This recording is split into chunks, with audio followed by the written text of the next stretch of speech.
Hi everyone, my name is Rachel. I'm 34 years old. The pattern started early. I was 7 when they filmed my sister Emily's kindergarten graduation on their new camcorder. Mine 2 years later they forgot entirely. Mrs. Chen from next door drove me home because Mom had Emily's dance recital and Dad was at a work thing. I sat in Mrs. Chen's Honda, eating the cookie she'd saved from her lunch, watching other families take photos. High school looked the same. Emily made honor roll once in sophomore year. They framed the certificate, bought her a new laptop, took her to Capitol Grill. I made honor roll 7 consecutive semesters. Got a card from Applebee's worth $25 and a good job without eye contact. My 16th birthday brought a Target gift card. Emily's brought a Lexus with a bow. Not used. Brand new. Pearl white. College acceptances arrived in spring of senior year. Emily got into state school. Party for 40 people. Catered. String lights in the backyard. Speeches about her bright future. My acceptance to MIT arrived 3 days later with a partial scholarship. Mom read it at breakfast. That's nice, honey. Can you pick up Emily from volleyball practice at 4? 4 years later, graduation day at MIT. Cap and gown. Summa cum laude in computer science. The morning of, Mom called. Rachel, honey, Emily has that apartment showing today. The really good one. We promised we'd be there. You understand, right? It's a big step for her. I understood perfectly. I walked across that stage alone. Mrs. Chen flew out. She was 83. She sat in the family section with a homemade sign that said, Rachel, I always knew. We got dinner after at a small Italian place. She pressed $200 into my hand. Not a loan. An investment in someone who earned it. The wedding happened 2 years later. I'd met David at work. Software engineer, kind eyes, steady. Nothing flashy. We planned something small. 30 people. A garden venue. Simple and beautiful. I hand-addressed the invitation to my parents. Embossed paper. Formal calligraphy. It arrived back 6 weeks later, forwarded from their old address, never opened. The envelope pristine. Called Mom. Did you get the wedding invitation? Oh, Rachel, you know how it is. Emily's going through something with her boyfriend. We really need to be there for her right now. You're so independent. You don't need us there. I hung up. Didn't call back. David's family filled those seats. His mother cried. His father gave a speech about gaining a daughter. Mrs. Chen sat front row wearing purple and clutching tissues. The photos turned out beautiful. Complete even without blood. The Christmases came next. 5 of them. Social media made it visible. Year 1. Complete family Christmas. Caption under photo of 17 people. Parents, Emily, her boyfriend, cousins, aunts, uncles. All of them. Year 2. Same house, same tree, 20 people. Emily's boyfriend, now her fiancé. Year 3. Emily's wedding announcement at Christmas dinner. 23 people raising glasses. Year 4. Emily pregnant, everyone touching her belly. Year 5. Baby's first Christmas. 28 people. I received no invitations. Not once. Not even a text. The offer letter arrived on a Tuesday morning in October. Senior software architect position. Tech company going public. Base salary plus significant equity. The numbers felt unreal. I accepted within an hour. The equity materialized 18 months later when the IPO hit. Options converted to shares. Shares converted to numbers that changed everything. I sat in my apartment staring at the brokerage statement. David held my hand. You earned this, he said quietly. We didn't buy luxury anything immediately. Felt too fast, too visible. Paid off student loans first. Then David's. Then Mrs. Chen's mortgage quietly, anonymously through a lawyer because she'd never have accepted. 6 months later we upgraded. Found a 3-bedroom condo downtown. Floor-to-ceiling windows. City views. Security desk. Underground parking. The Mercedes came next. Fuss. Obsidian black. $155,000 before the options package. Ventilated seats, executive rear seating, Burmester sound system. The salesman at the dealership treated me like I belonged there. Dr. Harrison, he said, though I'd never used the title professionally. The 2024 S-Class. You have excellent taste. The Patek Philippe came from an estate sale. A 1960s Calatrava. Rose gold. $47,000. David thought it was excessive. Watches tell time, he said. My Casio does that for $40. It's not about time, I answered. It's about knowing I can. Work continued climbing. Promotion to VP of Engineering came 3 months after the Mercedes. Managing 60 people. Overseeing 3 product lines. The kind of role that puts your name in tech publications. The kind my parents would have framed if Emily had gotten it. The reunion invitation arrived in July. Emily sent it. Group text to the extended family. August 12th. Mom and Dad's house. Everyone come. It's been too long. Bring the kids. 37 people in the thread. Including me. First invitation in 6 years. I showed David. Should I go? Do you want to? I want to see their faces, I said quietly. Is that petty? It's human. The morning of August 12th arrived clear and hot. I dressed carefully. Navy silk dress. Understated but expensive. Hair professionally done that morning. Minimal makeup. The Patek Philippe on my wrist caught light through the window. David wore a tailored suit. We looked successful. Not flashy. Earned. The Mercedes started with that particular German engine sound that costs 6 figures. Smooth. Confident. We drove 40 minutes to my parents' house. The subdivision looked smaller than I remembered. Modest homes, tidy lawns, SUVs and driveways. My car cost more than most of these houses' annual property taxes. Cars already lined both sides of the street when we arrived. I parked 3 houses down. The Mercedes stood out immediately. Obsidian black surrounded by beige Camrys and silver Pilots. David squeezed my hand. You okay? Yeah, I said. I am. We walked up the driveway. Voices from the backyard. Children laughing. Burgers on the grill. Exactly like the photos I'd seen for 5 Christmases. I opened the gate. Mom saw me first. She was holding Emily's daughter, my niece I'd never met. Her face went through 3 expressions in 2 seconds. Confusion. Recognition. But the baby reached for her earring. Mom didn't notice. Rachel. Her voice went up. Rachel. Sweetheart. You came. Sweetheart. I couldn't remember her using that word. Ever. Dad turned from the grill. Spatula in hand. His eyes went to the watch first. Then to David. Then back to me.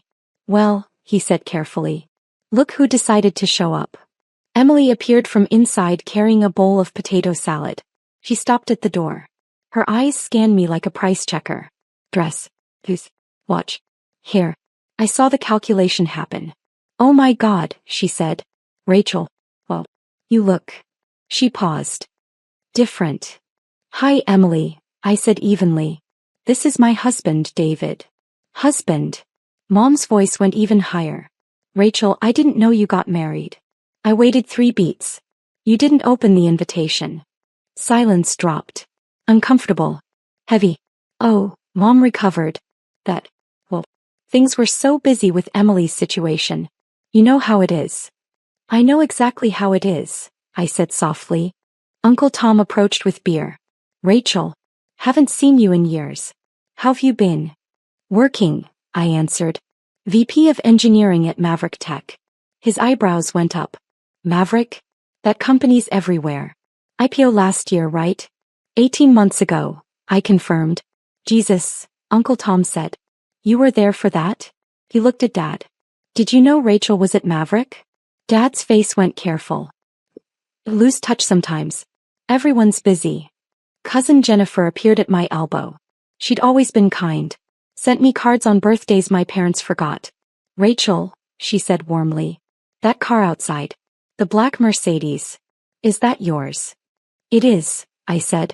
It's gorgeous, Jennifer breathed. S-Class. 2024. Those start at what, $120,000? $155,000 before options, I answered quietly. The number landed like a stone in still water. Ripples spread. Conversations paused. Heads turned. Mom recovered first, switching to hostess mode. Well, you must be starving. Let me get you a plate. David, what can I get you to drink?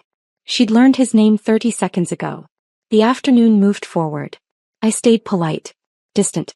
Answered questions about work in brief, professional terms. David handled the extended family beautifully. Uncle Tom pulled him into debate about electric vehicles versus combustion engines. Cousin Jennifer asked about my dress designer. Emily approached while I was getting water. So, she said, Things are going well for you.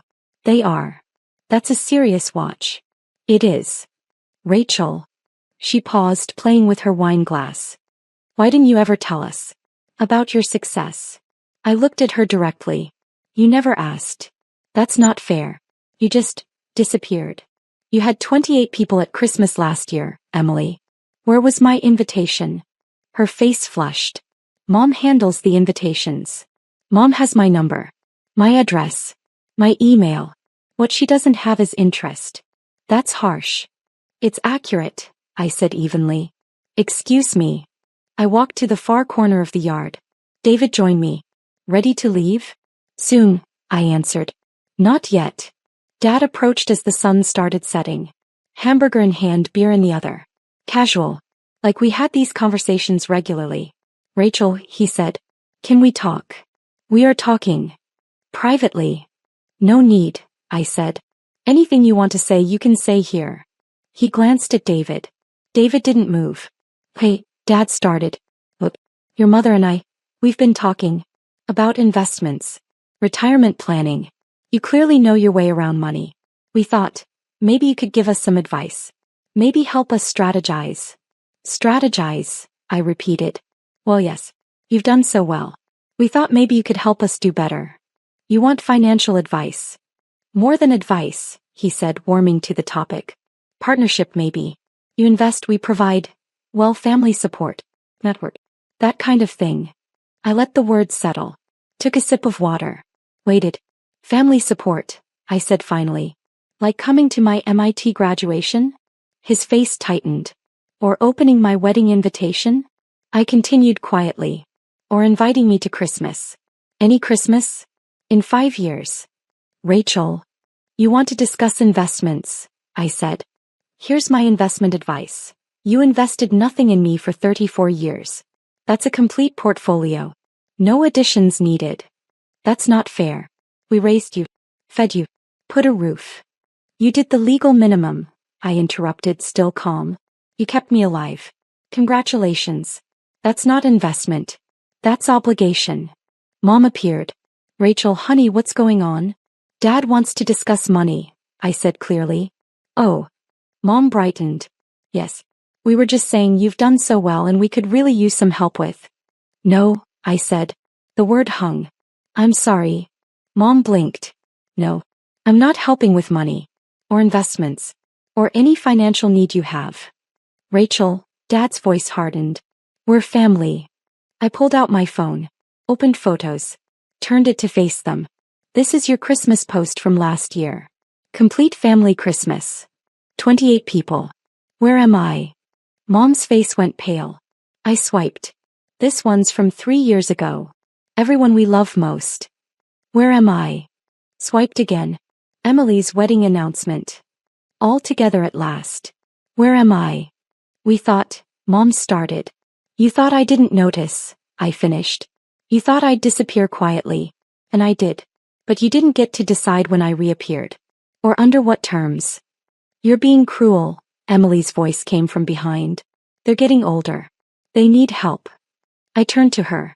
Did they need help when they bought you a Lexus for your 16th birthday? When they paid for your apartment? When they showed up to every volleyball game while Mrs. Chin drove me home from art club? That's ancient history, Emily snapped. It's pattern, I corrected. It's evidence. And it's permanent. Dad's voice went cold. Fine. Be selfish. But don't expect to be part of this family anymore. I smiled. Small.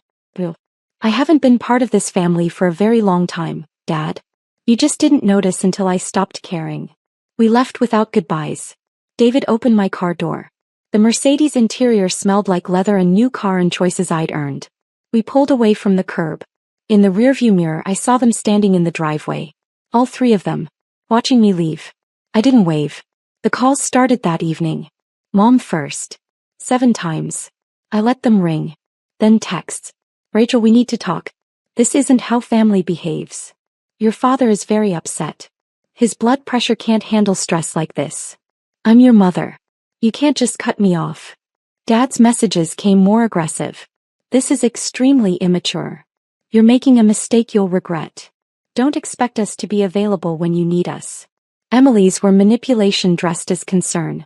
Rachel, they're really hurt. Can't you just apologize? This is affecting the whole family. People are talking. I never thought you'd be this petty. I blocked none of them. Let the messages pile up.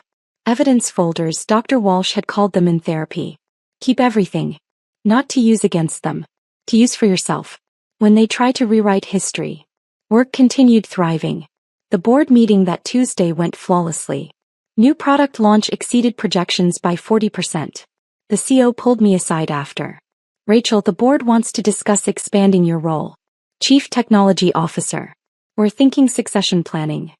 I'm interested, I said simply. My assistant knocked later that day. Mrs. Harrison? Your mother's on line 3. She says it's urgent. Take a message, please. She's called 4 times. I know. Take a message. The message read, please call. Dad's in hospital. Blood pressure incident. Family needs you. I called the hospital directly. Spoke to the nurse. My father, Robert Hayes. Admitted today. Oh yes, the nurse said cheerfully. Mr. Hayes. He's fine. Mild hypertension, no incident. Observation for a few hours, then discharge. Should be home by dinner. Thank you, I said. Hung up. Called Mom back. She answered first ring. Rachel. Thank God. Your father is fine, I said quietly. I called the hospital. The nurse said mild hypertension. Home by dinner. No incident. Silence. Using Dad's health as manipulation, I continued evenly. That's new territory, Mom. Even for you. I wasn't. You were. It's documented now. The nurse confirmed timeline. You called me before Dad was even in the observation room. We're desperate, Rachel. Desperation isn't my problem to solve. What happened to you? Mom's voice cracked, real tears now. Used to be so sweet. So agreeable. I used to need your approval, I answered. I don't anymore. That's not cruelty, Mom. That's growth. I hung up. Dr. Walsh's voice echoed from last session. Your parents' voices colonized your thoughts. Let's evict them gently. What they think about your boundaries is none of your business. The charity gala came 6 weeks later. Maverick Tech was the primary sponsor. I was speaking. Panel discussion about women in technology. Evening gown required. I bought Versace. Deep emerald green. David in Armani tux. We looked like we belonged on that stage. As we did. The venue glittered. Crystal. $500 plates. The tech elite. Board members. Venture capitalists. Politicians. David and I worked the room before dinner. Handshakes. Air kisses. Professional warmth. Rachel Harrison? A woman approached.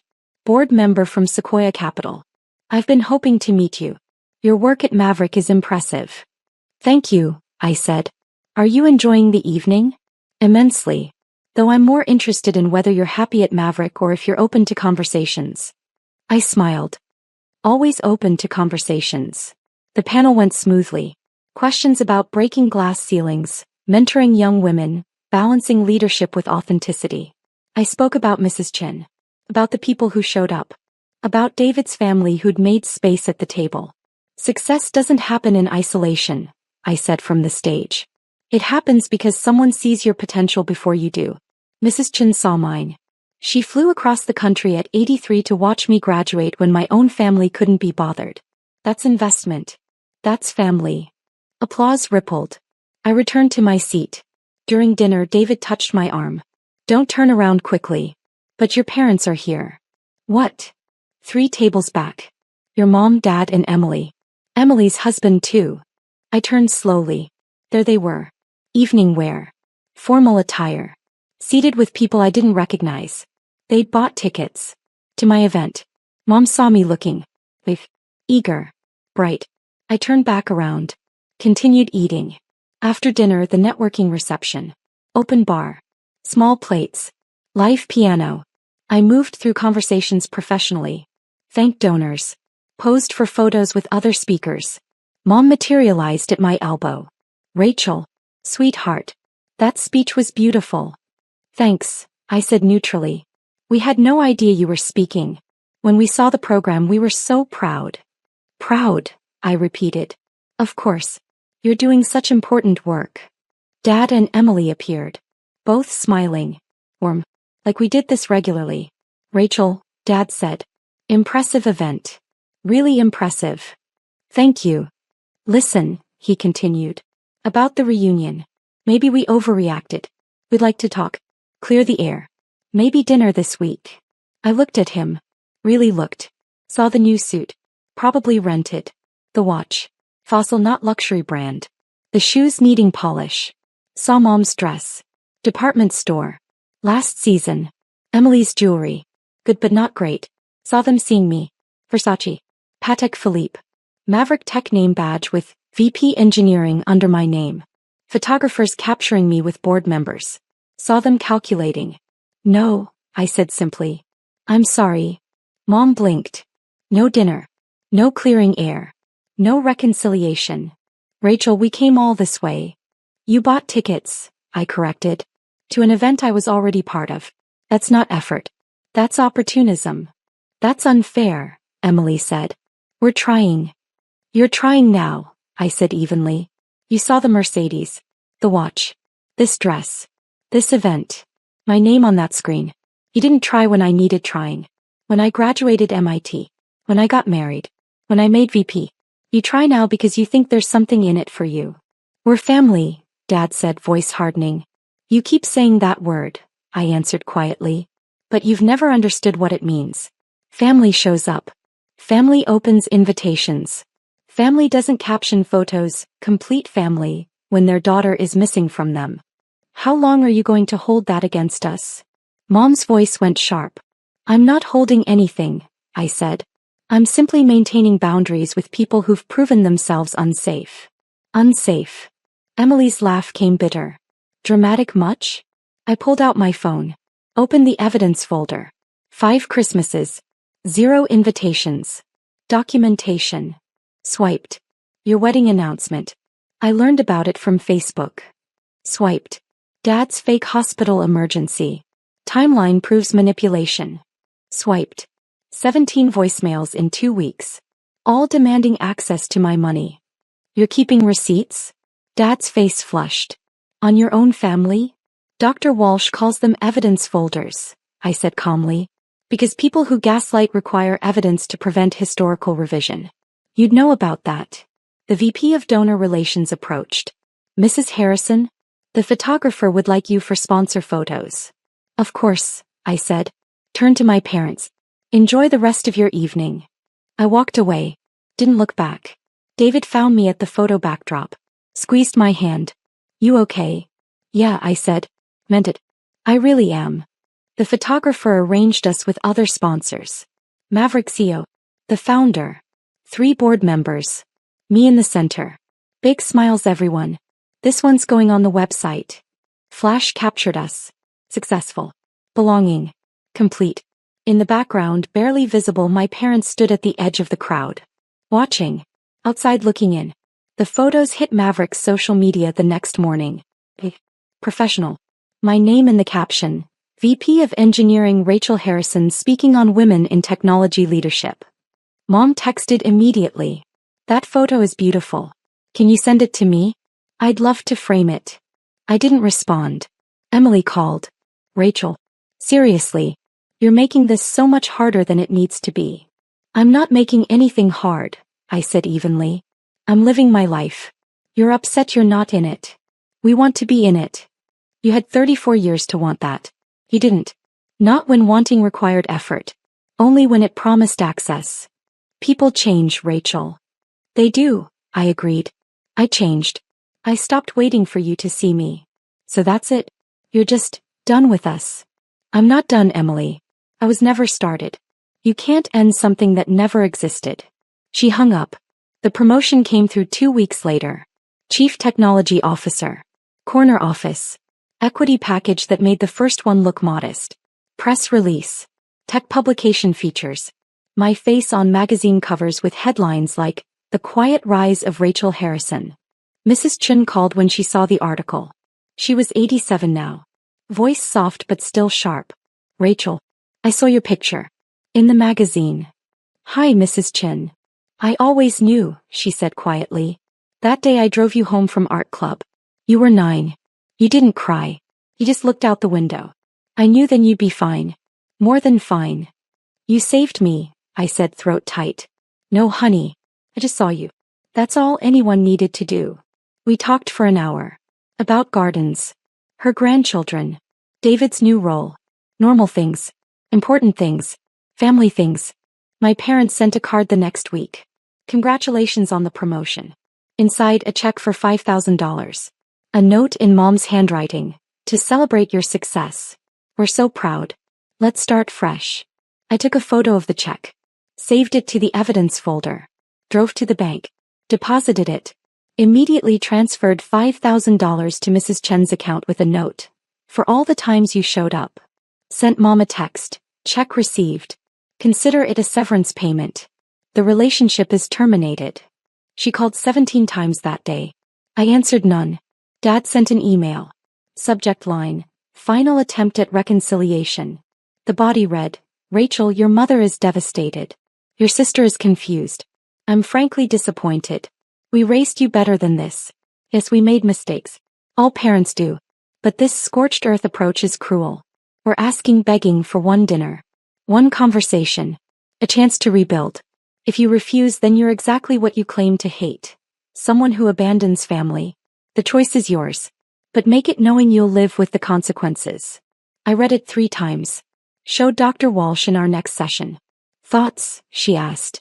Masterclass in manipulation, I said. Guilt, threat, blame shifting and ultimatum. All in 6 sentences. And how do you feel reading it? I sat with the question. Felt my body. No tension. No tears. No rage. Free, I said finally. I feel free. Then you know your answer. I replied from my work email. Professional. Clean. Dad. You raised me to be legally alive. Mrs. Chen raised me to be human. You're angry. I can finally see the difference. You say all parents make mistakes. True. Loving parents apologize, change, repair. You've done none of those things. You've only demanded I accept poor treatment because you label it family. You ask for one dinner. You had hundreds of dinners to include me. You didn't. One conversation. You had thousands of opportunities to ask about my life. You didn't. A chance to rebuild. You can't rebuild what was never constructed. Your email accuses me of abandoning family. Fascinating considering you've been practicing for decades. The difference is I'm honest about it. The choice isn't mine anymore. It was mine when I sent wedding invitations you didn't open. When I graduated MIT without you. When I appeared in Christmas photos labeled, complete family, through absence. I made my choice every one of those times. I chose to keep trying. This isn't abandonment. It's finally accepting your answer. I don't wish you ill. I wish you nothing. That's not cruelty. It's honesty. Please don't contact me again. Babe. I hit send. Blocked all their numbers. Their emails. Their social media. Done. David and I bought the beach house 3 months later. Oregon coast. Floor-to-ceiling windows facing water. 3 bedrooms for future children who'd grow up knowing they mattered. Knowing showing up isn't optional. Knowing family is built, not presumed. Mrs. Chin visited that Christmas.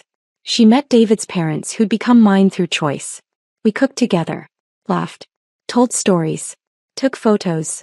All of us, everyone who mattered, complete and real. The doorbell rang during dessert. David answered. Came back looking uncomfortable. Your parents are here, he said quietly. On the porch. I walked to the door.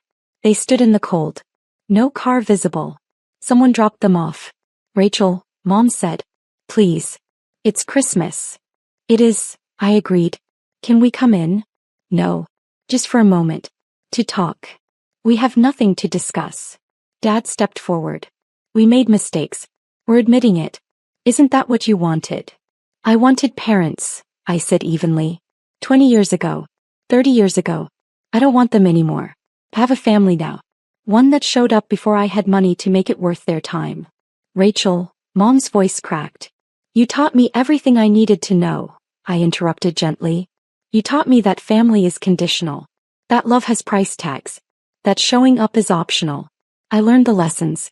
I just didn't learn the ones you intended. We're sorry, Dad said. First time ever. We're truly sorry. I forgive you, I said. Meant it.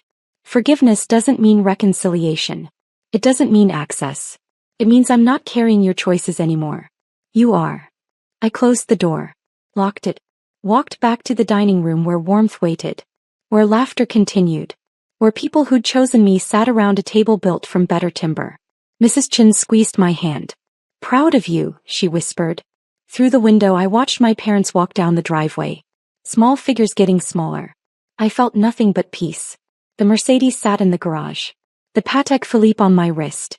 The beach house deed in my name. All of it earned. None of it purchased. All of it mine. Not because they abandoned me. Because I finally abandoned the idea that they'd change. The waves crashed outside. David poured wine. Mrs. Chin told stories about her garden. David's mother shared recipes. His father debated politics with warmth. This was family. This was always family. I'd just been looking in the wrong place. The numbers stayed blocked. The boundaries stayed firm. The peace stayed permanent. If you've lived this story, tell me yours. Tell me how you learned that family isn't who raised you, it's who shows up. How you discovered that blood means nothing without respect. How you finally understood that the best revenge isn't revenge at all. It's building a life so complete, so full, so genuinely peaceful that their absence becomes invisible. Not because you're bitter. Because you're free.